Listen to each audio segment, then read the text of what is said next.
There comes a moment you can't name, but it cuts through the soul. When silence in the night screams louder than daytime noise. A night when the world finally goes quiet. And all that remains is the echo of everything you didn't do, didn't say, didn't become, and then it hits. This isn't a midlife crisis or some poetic phase. This is awakening, raw, and beautiful when you realize you're no longer young, and you'll never be that version of yourself again. Now, your knees crack when you stand. Your energy doesn't recharge like it used to. You look in the mirror and see someone who survived storms, but never celebrated the survival. You gave too much of yourself to people who only knew how to take. You silenced your instincts to keep others comfortable. And now that fake comfort is shattering like glass in your hands, but you're not broken. You're dangerous, because now you know. And Marcus Aurelius once whispered through time, you could leave life right now. Let that determine what you do, say, and think. When you're young, that sounds like philosophy. At 40, at 50, it hits like a punch because death isn't abstract anymore. It lives in the slow walk, the back pain, the doctor visits, the eerie quiet of rooms you use to fill with laughter. You start to hear the countdown. You see your own expiration date circling overhead like a vulture. And yes, it scares you, but it also sets you free. This isn't some soft little self-help clip. This is a wake-up call, a line in the sand. This is me dragging you, soul first, out of the fog you've been living in. Because yes, you're tired, but you're not done. You're late to the game, but you're still in it. And now it's time to play like your life depends on it. Because it does. I'm speaking to the warrior who forgot how to swing, to the man who gave too much, to the woman who held everything together while secretly falling apart, to the one who stayed silent as their dreams were drowned in noise. That silence ends now. From this moment forward, you protect what's left like a lion guards its last cub. You guard your time like gold, your peace like oxygen, your power, because no one's handing it back. You have to rip it back from the jaws of whatever stole it. What I'm about to give you isn't soft advice. These aren't rules, these are weapons, forged in fire, loss, betrayal, and wisdom. 7 of them, each one carved from the bones of real pain. Each one made to make the second half of your life hit harder than the first ever could. Let this video cut through your numbness. Let it destroy your excuses, because if you skip this, if you turn away, you may never wake up again. So hit like, leave a comment, subscribe, and send this to the strongest person you know, the one who forgot how to fight. And when the fire in your chest starts to burn again, drop this in the comments. I will protect my peace, my purpose, and my future. Sit still. Breathe deep. We begin. Number 1. Learn to outgrow people without needing to announce it. You've learned to outgrow old relationships without making announcements. Now, it's time to keep walking, steady, forward, and without turning back. Marcus Aurelius once said, "The best revenge is to be unlike your enemy," meaning you don't need to mirror their bitterness. You don't need confrontation, closure, or a dramatic exit. The Stoic path is colder, quieter, and far more powerful. Just walk. Just evolve. Leave the door slightly open, but never look back. Stoicism teaches you to master yourself, not others. And part of that mastery is this: you owe your old life no explanation, for why you stopped shrinking to fit it. There is nothing noble about dragging rotting connections out of guilt. That's not love, it's emotional self-harm. A Stoic understands the only thing worth preserving is inner peace. If someone costs you that, they've already cost too much. You're not cruel for choosing silence. You're not arrogant for protecting your soul. You're not cold for refusing to bleed for people who flinch at your light.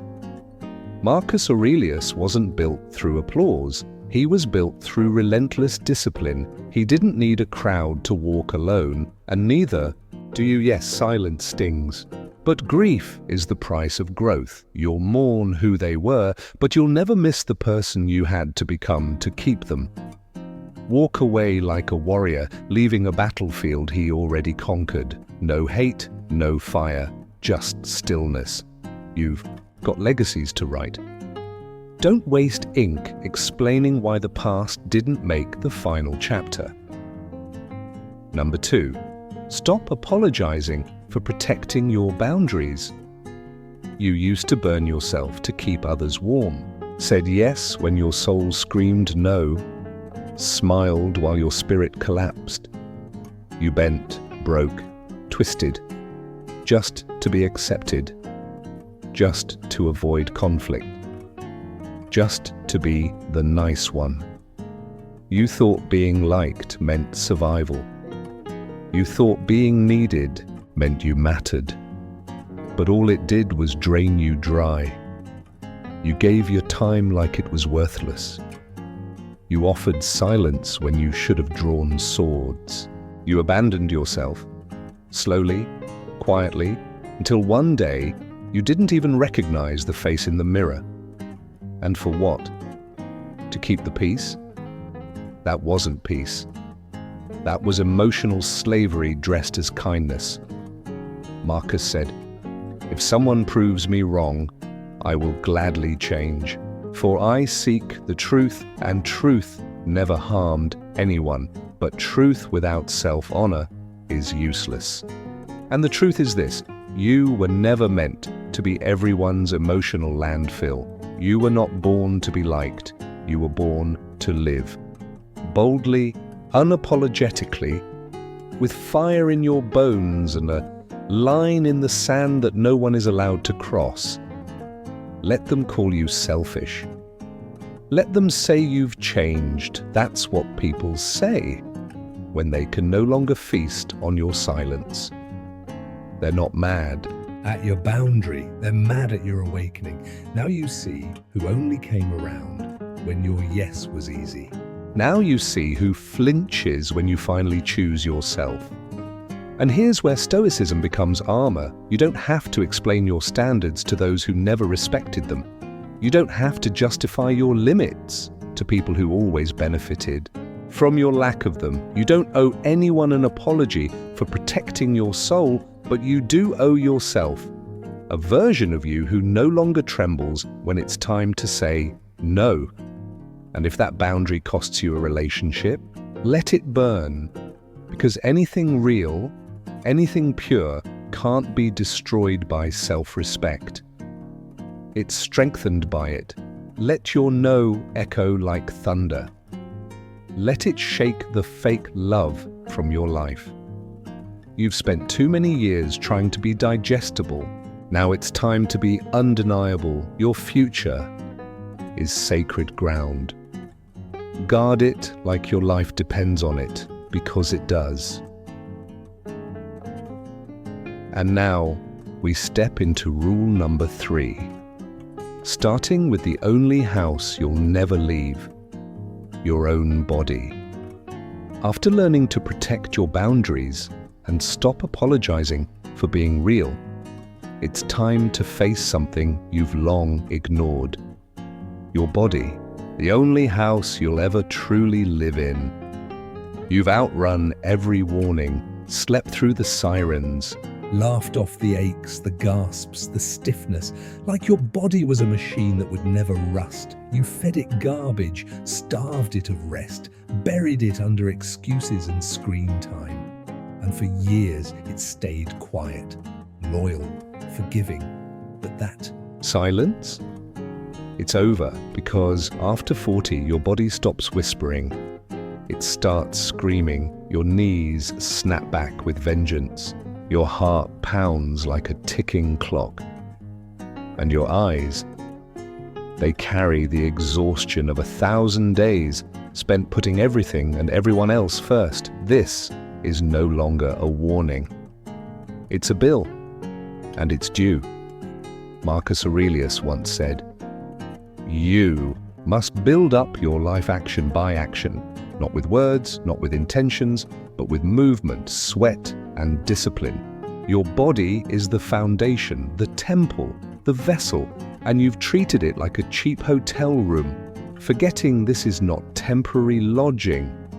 This is your final address. You don't get to trade it in, you don't get a spare, so start treating it like sacred ground, like it holds every chapter you've yet to write. Because it does. That shoulder pain, that gut fatigue, that breathlessness from climbing stairs, that's not random. That's your future begging you to wake the hell up. This is no longer about abs or aesthetics. It's about survival. It's about clarity in your mind when your body is clean. Power in your voice when your lungs are strong. Fire in your soul when your spine is aligned and your blood roars like thunder. You don't need a gym. You need grit. One push-up on a cold floor. One stretch that cracks the pain loose. One choice. Water instead of poison. Do it again tomorrow and again and again. Because this body is carrying your legacy, your children, your destiny. And it can't keep dragging your negligence around like a corpse. Would you sleep peacefully in a house on fire? Then why live inside a body that's falling apart under your watch? Reclaim it. Train like your breath depends on it, because it does. Move like your purpose is at stake, because it is. Eat like your heart is listening, because it's begging you to. This isn't self-care. This is a war cry, a battle for your future. And your body? It's the battlefield. Number 4. Stop explaining yourself to people who are committed to misunderstanding you. After rebuilding your body like a warrior, you must also learn to stand tall in your truth, without seeking approval or permission. You don't need their applause. You don't need to leave with their blessing. You don't need their approval to be real. If they can't see the real you, let them speak to the ghost they wish you still were. You're not here for validation. Your life is not a debate, it's a declaration. So stop fighting to be understood by people who never intended to understand you. Let them scream into the void. Let them spin their confusion. You know who you are, and that's all that matters. Number 5. Make solitude your superpower, not your punishment. There was a time when just the thought of being alone sent you into panic. Empty rooms felt suffocating. Quiet weekends turned your mind into a battlefield of doubt and fear. You'd grab anything, noise, people, distractions, just to avoid the silence, just to avoid the storm inside. But then something changed. Pain, time, truth. And with that, you realized the most dangerous thing wasn't loneliness. It was the absence of yourself. Solitude is not your enemy. It's your weapon.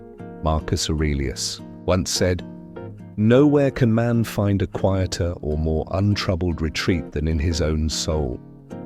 You spent years surrounded by others, their opinions, their judgments, their noise, until your own voice was drowned out. You thought you needed validation. But here's the truth. When you can't hear your own voice, you're lost. And when you finally sit alone in the dark, in the quiet, your soul begins to roar. That's when you face everything you've been running from. The hidden desires, the pain, the truths you were too afraid to admit. That's when you remember who you really are, when you stop hiding behind masks and finally stand in the rawness of your truth.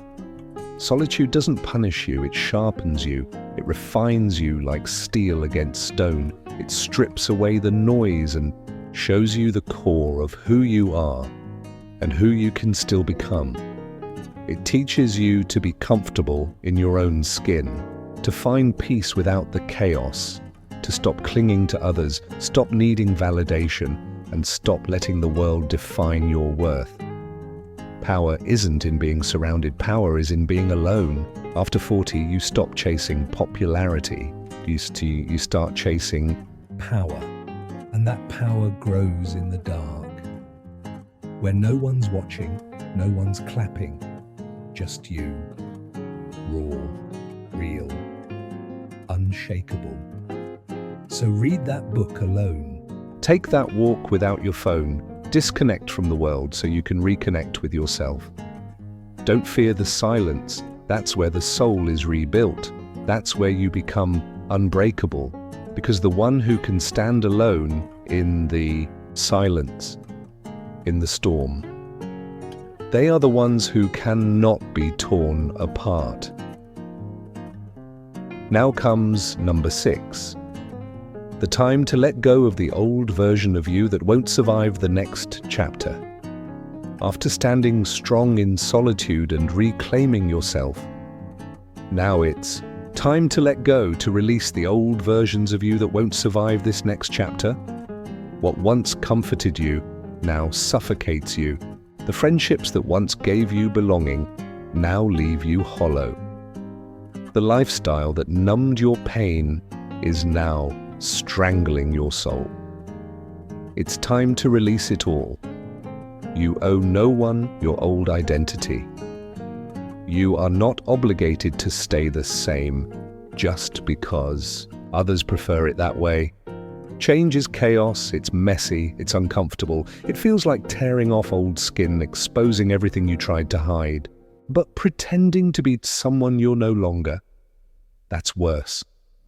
That's a death sentence. Some people won't be able to handle the new you. They'll cling to their old expectations. Let them.